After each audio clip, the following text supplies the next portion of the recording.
ایک آخری سوال کر کے میں اپنے بیان کو ختم کرتا ہوں. میں بھائی بات سمجھا پا رہا ہوں اپنی؟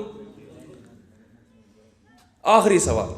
جو لوگ یہ کہتے ہیں کہ اللہ کے علاوہ بھی اللہ نے اختیارات دیے ہوئے ہیں، پیغمبروں کو، ولیوں کو، بزرگوں کو اللہ نے اپنے اختیار سے دیے ہوئے ہیں، ان کے بارے میں 20 سال سے تقریباً 15-16 سال ہو گئے ہوں گے، میرا خیال ہے ایک سوال میرا یوٹیوب پہ گھوم رہا ہے، اس کا مارکیٹ میں کوئی جواب نہیں دے رہا. وہ سوال یہ ہے کہ اگر اللہ نے اپنے محبوب بندوں کو کچھ اختیارات دیے ہوئے ہیں تو وہ یا تو ٹوٹل اتنے وہ اختیارات یا تو محدود ہوں گے یا لامحدود ہوں گے. بات آ رہی ہے سمجھ میں؟ یا تو وہ محدود ہوں گے یا لامحدود. اگر آپ کہتے ہیں وہ لامحدود ہیں، سب کچھ دیا ہوا ہے، تو پھر اللہ کو کب پکاریں اور ان بزرگ یا پیغمبر کو کب پکاریں؟ کیونکہ جب سارے اللہ نے دے ہی دیے ہیں تو پھر اللہ کو پکارنے کی ضرورت ہے کیا؟ دیے اس لیے نا تاکہ ان کو پکارو بھائی.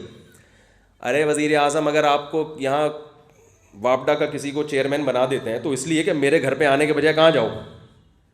ادھر جاؤ نا، بھاولپور میں جو واپڈا کا تمہارا جو آفس ہے وہاں جاؤ نا بھائی، ادھر اسلام آباد کیوں آ رہے ہو ڈائریکٹ؟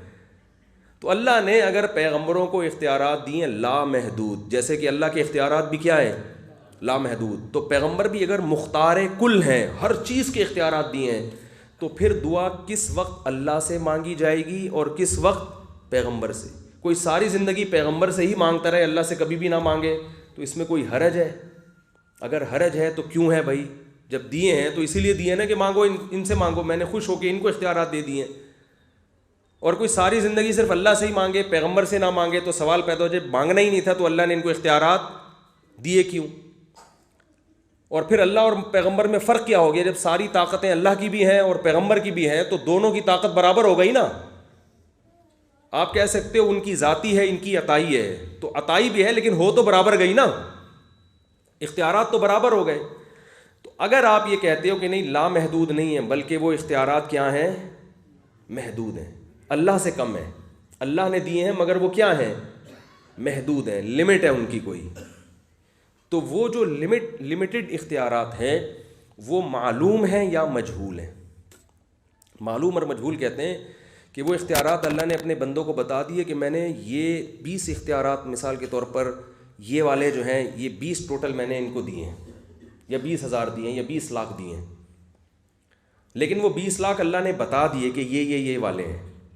اس کو کہتے ہیں معلوم. اور مجہول کا مطلب ہیں تو مگر ہمیں پتہ نہیں ہے کہ کون کون سے ہیں. اس کو کیا کہتے ہیں؟ مجہول. جیسے دیکھو نا، ایک آدمی بیٹھا ہوا ایک دکان میں، آپ کو پتہ ہے یہ کوئی پڑھا لکھا ہے، اس کو کچھ وہ چیزیں آتی ہیں جو ہمیں نہیں آتی، لیکن کیا آتا ہے یہ پتہ ہی نہیں آپ کو، تو کوئی فائدہ ہے اس کے پاس جانے کا؟ بھائی ہو سکتا ہے یہ ڈاکٹر ہو سکتا ہے یہ کوئی میکینک ہو سکتا ہے یہ کوئی بہت بڑا انجینئر ہو، تو اختیارات تو ہیں اس کے پاس، صفات تو ہیں، لیکن ہمیں پتہ نہیں ہے کیا ہے کوئی بڑا فنڈر، لیکن ہمیں پتہ نہیں کہ یہ ہے کیا، تو فائدہ ہے کچھ؟ تو اللہ نے جو ولیوں کو، پیغمبروں کو اختیارات دیے ہیں یا تو لامحدود دیے ہوں گے یا کیا ہوں گے؟ محدود. کچھ ہوں گے وہ، تو وہ کچھ یا تو معلوم ہوں گے یا مجہول. مجہول کا مطلب ہمیں پتہ ہی نہیں ہے کہ کون کون سے ہیں. تو اگر ہمیں پتہ ہی نہیں ہے تو پھر کیسے ہم ان کو پکاریں گے؟ ہمیں پتہ ہی نہیں کہ اولاد دینے کا ان کو اختیار ہے یا نہیں ہے بھائی؟ بگڑی بے روزگار کو روزگار دینے کا اختیار ہے یا نہیں، یہ تو ہمیں پتہ ہی نہیں ہے. جو مجہول اختیارات ہوتے ہیں ان کا کوئی فائدہ ہوتا ہے؟ ارے ایک آدمی وزیر ہے لیکن آپ کو پتہ نہیں کس چیز کا وزیر ہے یہ، تو آپ کو یہی نہیں پتہ چلے گا کہ میں اس کے پاس تعلیم کے لیے جاؤں، صحت کے لیے جاؤں، بجلی کا کھمبا لگوانا ہے اس سے جا کے میں نے، یا نلکا کھلوانا ہے. جب تک پتہ نہیں چلے گا تو فائدہ کیا ہوگا اختیار دینے کا؟ پولیس بلوائے بھائی، یہ بہت مشکل کیس ہے، ان کی سمجھ میں نہیں آ رہی بات. تو مجہول ہیں یا کیا ہے؟ معلوم ہے. اگر مجہول ہیں تو پھر فائدہ نہیں ہے. اگر معلوم ہے تو لسٹ پیش کریں کون سے بزرگ کو کون سے اختیارات دیے. اگر پیغمبر کو اللہ نے دیے تو اس کی لسٹ پیش کریں کہ یہ والے دیے ہیں، یہ والے نہیں دیے. قیامت آ جائے گی، کسی مشرک کے پاس اس سوال کا جواب نہیں ہے. وہ یہ نہیں بتا سکتا کہ پیغمبر کو کون سے اختیارات اللہ نے دیے. تبھی وہ مبہم دعویٰ کرتا ہے کہ مختار کل ہیں، سب کچھ کا اختیار دے دیا ہے. تو بھائی اگر سب کچھ کا دیا ہے تو پھر کب کس چیز میں ہم نے اللہ سے دعا مانگنی اور کس چیز میں ہم نے پیغمبر سے. جب سارے اللہ نے پیغمبروں کو بھی دے دیے ہیں, جب اولاد کا بھی پیغمبر کو اللہ کے پاس بھی, تو پھر اللہ سے کب اولاد مانگے اور پیغمبر سے کب مانگے, یا دونوں سے ہی مانگے؟ ان باتوں کا میرے بھائی کسی کے معذرت کے ساتھ کسی کے فادر کے پاس بھی کوئی جواب, ویسے تو اردو میں کہتے ہیں کسی کے باپ کے پاس بھی جواب نہیں, لیکن تھوڑی سی ابیوز لینگویج جو ہے گی نا, یہ کسی کے ڈیڈی اور پاپا کے پاس اس کا جواب, بولو بھائی, نہیں ہے کسی کے پاس.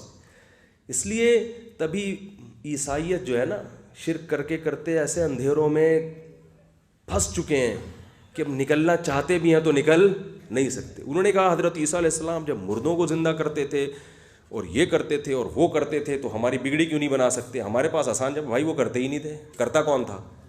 اللہ کرتا. ان کا تو صرف ہاتھ استعمال ہو رہا تھا, وہ قم باذن اللہ کہہ رہے تھے اللہ کے حکم سے. مردہ کون زندہ کر رہا تھا؟ اللہ. لہٰذا مردوں کو زندہ کرانا ہے تو اللہ سے رابطہ کرو, اور اللہ جواب میں کہے گا کہ میں یہ کام نہیں کر, مجھے اختیار ہے مگر میں جو مر جاتا ہے اس کو زندہ کرتا نہیں ہوں.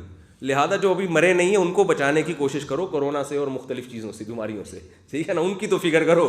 جب ایک دفعہ میں موت دے دیتا ہوں تو دوبارہ زندہ نہیں کرتا. 2-3 دفعہ اللہ نے مردوں کو زندہ کیا ہے. ابراہیم, یہ حضرت عیسیٰ علیہ السلام کے دور میں اور حضرت ابراہیم کے دور میں وہ جو پرندوں کو ذبح کیا تھا ان کو اللہ نے زندہ کر دیا, اور وہ جو نمرود کے سامنے جس نے توحید بیان کی تھی اس کو کہ ہاں اللہ نے زندہ کر دیا. تو چند ایسے واقعات ہیں.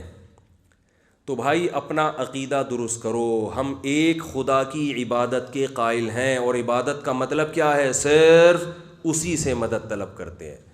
یہی وہ توحید ہے جس کو لے کے قرآن آیا, اور قرآن نے عربوں پہ محنت کی, اور لا الہ الا اللہ کا جو مفہوم ہے وہ یہی ہے جس سے عرب متفق نہیں تھے. تبھی پیغمبر کی لڑائیاں ہوئیں, تبھی بحث ہوئی, ورنہ وہ بھی کہتے تھے ایک اللہ ہے, وہ بھی کہتے تھے ایک اللہ ہے, وہ بھی کہتے تھے ابراہیم علیہ السلام اللہ کے رسول ہیں. اور اگر پیغمبر یہ توحید بیان کرنا چھوڑ دیتے تو وہ محمد صلی اللہ علیہ وسلم کو پیغمبر ماننے کے لیے بھی تیار تھے.